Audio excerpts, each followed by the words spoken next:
Hi, everybody. I'm Brittany Lewis, a breaking news reporter here at Forbes. Joining me now is staff writer Giacomo Tonini. Giacomo, thanks for coming on. Hi, Brittany. Thanks for having me here. Forbes just published our billionaires list, and I really want to talk with you today about the freshman class of the billionaires. Tell us about them. Yeah, so we have 150 newcomers this year, which is a lot, but it's actually less than last year. It's about, I think, half of what we had last year. And overall, this list has shrunk since last year. So we have fewer billionaires than we did in 2022. You know, as most people know, it's not been a great year for markets. So despite that, we do have these 150 new people who've joined the ranks. Aside from it not being a good year for the markets, is that why there are less newcomers? I think in terms of newcomers, we generally have, for example, in 2021, 2020, we had a ton of people join from IPOs and SPACs and the like. And then there's also people who, are our team of researchers. So, the dozens of people here on staff and also who we work with around the world have just been finding new people who maybe were already billionaires before, but that we've been able to confirm. And so I think there are, people with large private fortunes that we maybe didn't know about. Then there's also the people whose companies have had, astounding growth that has put them on the list this year. Giacomo, I do want to talk about the top of the class when it comes to the freshman billionaires. Who was the richest newcomer on this year's list? So the richest newcomer is an heir, Mark Mateschitz. He's the son of Dietrich Mateschitz, who was the founder of Red Bull. And so he passed away last year. And so he's sort of the richest newcomer. He inherited his father's stake in the company, and their sports teams and everything else. And who are some standouts? Who did you find most interesting when it comes to the newcomers? Right. So we do have some pretty famous newcomers. One is LeBron, who we had called a billionaire for the first time last year, but has now, formally joined the list this year.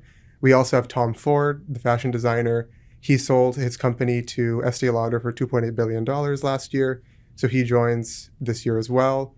And then I think one of the most interesting newcomers outside of that is, and one of the youngest, is Ben Francis. He's 30 years old. He's the founder of Gymshark, which is an athleisure firm in the UK.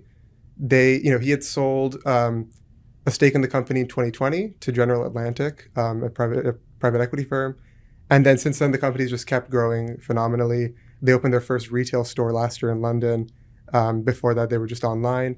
And so he's sort of, these three, I think, are some of the best known, most interesting newcomers we've got this year. Yeah, LeBron is obviously an icon, a household name. How did he cross that threshold within the past year? Is it sports alone, or is it sports more than endorsements, or did endorsements push him over the edge? What was that? So it's actually his investments, right? He has this his investment firm that he had sold a stake in last year. And that plus, his earnings. I think one important thing about LeBron is that, he's not one of those people who just sat there and got his earnings. He's been actively investing that money for years, and it really has built his own business empire. LeBron's definitely self-made, but when you look at the list and all of the newcomers, are they more self-made or more heirs? So actually, most of them are self-made. 62% of this year's newcomers are self-made. We do have a lot of, new heirs, like I mentioned, Mark Mateschitz, several new heirs in Italy from some of the richest people there who had died. But, nearly 2/3 are self-made. So it's really people who have, come up on their own and build their own billion-dollar plus companies. And when we're talking about self-made billionaires, what industries are most represented? So the most represented this year among the newcomers are finance and investments, fashion and retail. And, it's interesting because you think about a year in which, the markets had a really tough time. With inflation, people have been sort of spending less.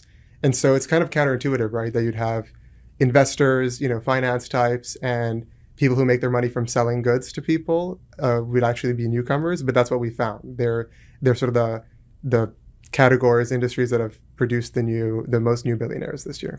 Why do you think that is? Because despite all the odds, they're now billionaires. Yeah, I think, with finance investments, we have people who have also been good at sort of betting, making bets that are counterintuitive. One newcomer, for example, is Rajiv Jain at $2 billion. He's the founder of GQG Partners, an asset management firm based in Florida. And, unlike many of the investors betting on tech stocks, they have mainly bet on, energy, tobacco, healthcare, sort of old school industries. And he's a newcomer to the list. And then as far as the, fashion and retail, people have still been buying a lot of stuff, right? Not just in the US, but around the world. With inflation going up, people are still spending a lot of money and had been sort of spending that money before with the stimulus from COVID. And so I think we're still seeing some of that, right? Companies that grew a lot based on that spending. And are there any common themes or trends that you're seeing when it comes to these newcomers? I think one interesting trend is that we're still seeing a lot of self-made, right? We have been seeing a lot of accumulation of wealth around the world, right? And sort of the richest at the top getting richer, the Bernard Arnault, Elon Musk, those kinds of people who have seen their fortunes grow astronomically, right, past the $200 billion mark. But we're still seeing a lot of people, joining the ranks that, it sounds funny to say that $1 billion is small, but it is compared to some of these other people. And so we're still seeing a lot of, young people, right? We mentioned Ben Francis, who's 30. Even some of the youngest people joining are not necessarily heirs. They're people who have been able to start their own businesses and grow, not just in 2020, 2021, when markets were crazy and we had people who were billionaires, sometimes even for just hours in a specific day. These are people who've built lasting businesses, have gotten outside investments, maybe taken their company public.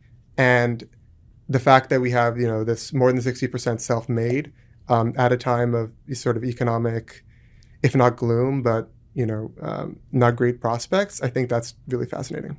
Do you think that these new billionaires have staying power, especially because they are self-made?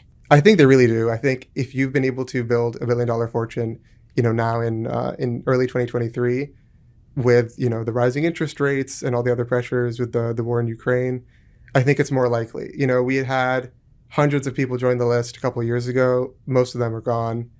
This year, we've also had a bunch of people returning to the list who had been off for a couple of years. And so, maybe you're not going to be at $1 billion every year, but if you are at this point now, it's probably more likely you have that you have a business that is sustainable and strong enough to survive this economic period, that you'll be able to build that wealth going forward.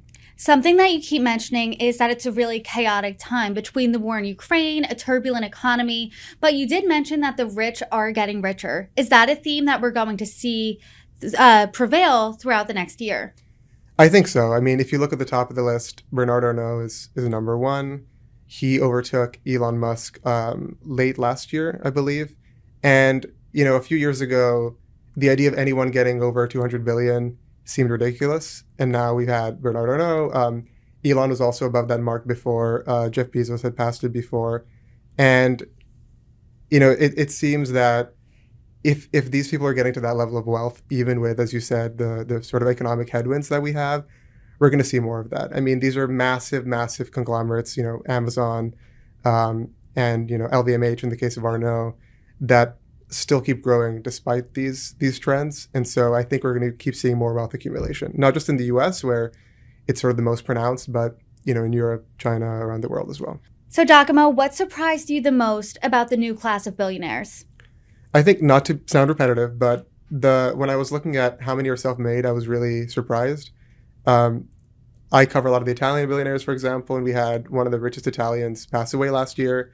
He left behind 8 heirs, all of whom are worth $3.5 billion.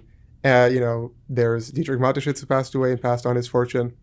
Often we have a lot of these people who are, worth 20, 30 billion or more, then pass their wealth on. But to see so many people build their own businesses and get to a level of wealth that they'll make it on the list. And, from all over, right? From LeBron to investors who are sort of betting against the market to people starting their own, sportswear brands. Like I mentioned, Ben Francis, he started his company when he was 19, sewing his own workout gear, like at home when he was a Pizza Hut delivery guy and in college. So seeing those kinds of stories, I think, is really fascinating because, it means that you don't have to have just been born to someone really rich to make it. It means that you through a combination of hard work and, finding people who believe in your story and in your business, that you can still make it. Yeah, the word that comes to mind when you say that definitely is grit. So looking overall at the list, do you find that more self-made billionaires have staying power, or is it more of the heirs because they've had that money passed down? I think definitely self-made. With heirs, sometimes we have people who manage that wealth very well. We have these people that we categorize as inherited and growing, which means they maybe inherited a large fortune, but then they've been smart and astute enough to make better investments and to grow their business in different ways. But, you also have people who, it's kind of a stereotype, but inherit a lot of wealth and then, spend it away in bad investments, or, they'll buy a lot of homes or gamble it or anything like that.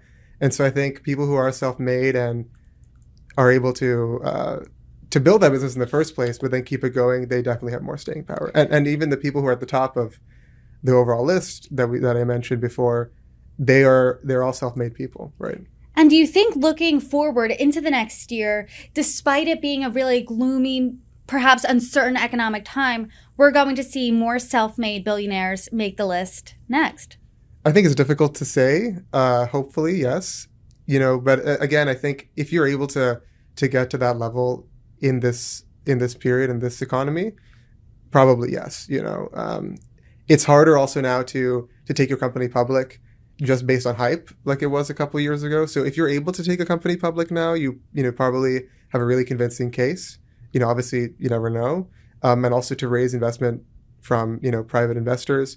We've had so many unicorns that have had to cut their valuations, right? So if you're able to raise a lot of money now, it means that you really have something special that people will believe in and want to put their money in. Giacomo, thanks for coming on. Thank you so much.